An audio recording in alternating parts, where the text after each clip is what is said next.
everybody, welcome back to card 4 for this series. And I guess I was inspired last weekend by all the rain because I wanted to do something a little bit different in color scheme, and so I chose to do this wavy Ocean Full of Thanks card, and we'll get started right into it. So the past couple videos I've been using this Ranger embossing powder, this sparkly black glitter powder, and I don't feel like doing it on sentiments did it justice. So I decided to do an entire card panel and use that as the focal point. And just like any crafter out there, I absolutely love heat embossing. I think it's magical. And so I've shown you the entire process here of heat setting that. Now it's glitter, so I would recommend heating it from the back like I am, but just be very careful with your hands because it's easy to burn yourself that way. So just be mindful of that.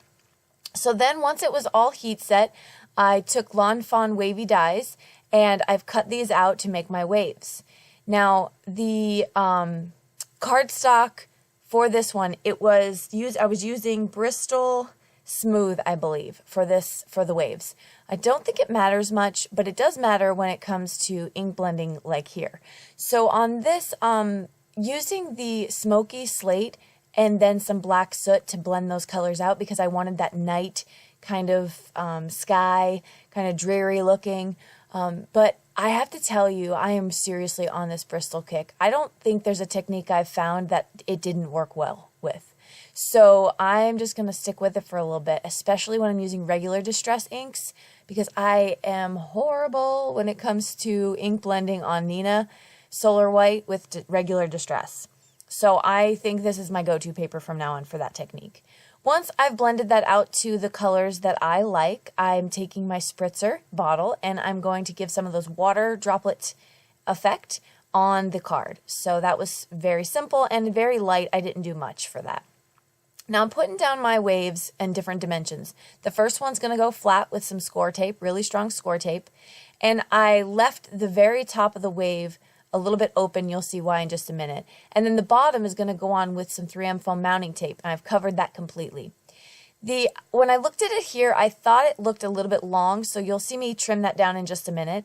But before I do that, I'm placing my sentiment here, which is an Ocean Full of Thanks, and I'm using that same embossing powder for this part as well. And I just kind of wanted everything to coordinate with itself. And I use coffee filters for that and then just filter it right back into the jar. Heat set that, and here you see me cutting this down. Now look at that close-up on that embossing powder glitter. That's amazing. It's up close. There's every color you can imagine. You can really use accented colors to pull out some of that in that powder. It's really neat. On the card base, I just took my sparkle pen from Spectrum Noir because I wanted the entire base to be glittery as well. Okay, so now I'm working on my mermaid. So I've only inked up the tail because that's all that's going to be sticking out.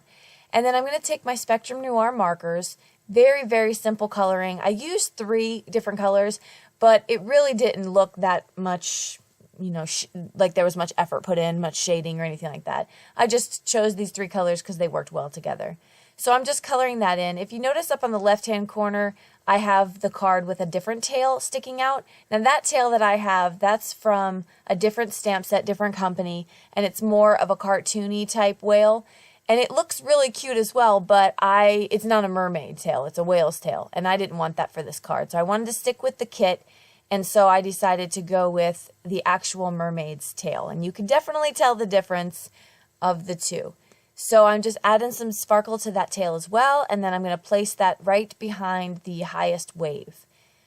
So finishing off this card, I'm just using some Tombow mono adhesive, put that down, and then to finish the card, I thought it was missing something. So I pulled out these blue sequins that I had in my stash. I bought this from AC Moore, I want to say. They came in a pack, and the whole pack had different sizes of those sequins. So I love when they do that because that really adds interest to the card instead of just all the same dimension, same size sequins. And so I pulled those out, stuck with the blue theme. They're really bright. They're actually kind of flat sequins. I'll try to find them and link them below for you, but I just thought that added some more pop of color for you. So I hope you enjoyed card number 4. If you have any questions or comments, please don't hesitate, and I'll be sure to answer those as soon as possible. And I'll link everything I used below. Don't forget to hit subscribe. I still have 2 more videos in this series, and they should be coming your way very soon. I hope you all have a wonderful day. Bye-bye.